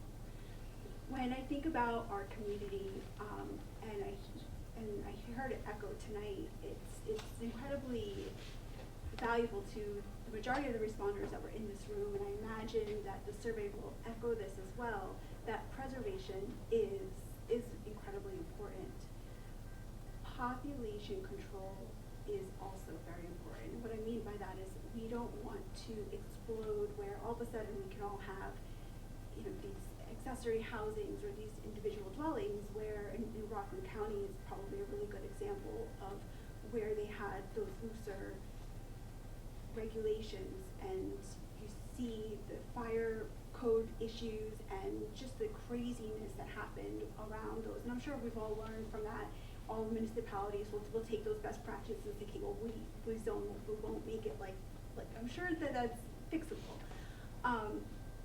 But I do have concerns about what that's going to look like when we walk around in these smaller communities by Willow Avenue or, you know, Homeland, and they're very tight houses right next to each other, and you're parking practically on the street when you're doubling the amount of occupants that are available in these homes. How is that going to change what our community looks like? So it's I don't want to say what it looks like, but just navigating and safety and kids playing out on the streets, or just cars everywhere. Like it's challenging. I don't know if Cornwall is really built for, and I mean more of like in the center of town. I think there's other places in Cornwall that has more space and it's more feasible, where, you know, your house is on at least a half an acre, and, you know, you have a longer drive, and, you know, where it makes sense. But where I see like the town and the village, it's just really hard for me to see a sensible solution where we're going to have preservation, accessory dwellings, and just more housing for everybody. It just doesn't seem, it seems like one of those things when you actually try to put it down on paper, it's just going to be a problem that's really hard to solve for. And have our preservation as well. But I just don't think we're going to get everything we want. We never That's do. okay. Yeah, but we never do. And I don't think there's anyone on the committee who's naive enough to think that we're gonna get everything we want.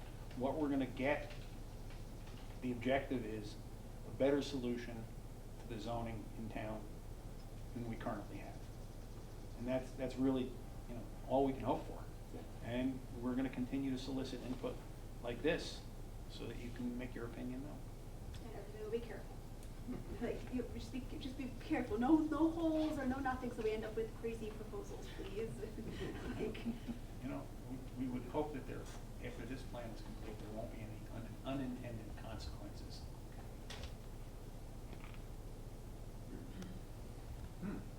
Probably not even halftime of the Knicks game yet. Steve. Steve Jones.